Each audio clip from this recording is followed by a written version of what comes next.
ሰላም ነው ማዘር? ሰላም ላይ አለን በግ ይታረዳል ብለውኝ እኮ ነው መጣሁት። እንዴት ነው ግን ማረድ ትችላለህ?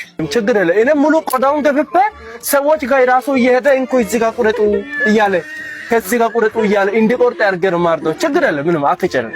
የቱ ጋር ነው በጉ? ያውና ዛን ያለው እስቲ ገብተህ እረድ።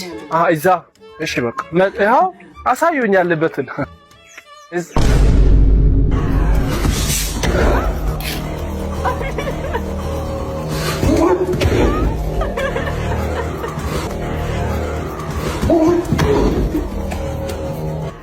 አቤት ምን ሆኖ ነው? ሰዶ ማርሻል አርት እኮ ነው ያለው። ምን ነው ፈራክ? እኔ ሰው አላርድም። እኔ ሰዶን አላርድም። በስመ አብ እኔ በግ ነው ከዚህ በፊት ማርደው። አንቺ የምትወይተሻል የጽንስ ያጨናግፋል። አራት ቀልድ ባከታውታ ገታ ይዳች እኔ አላ ቻው ጭራሽ ጽንስ ሊያወጣ ይችላል።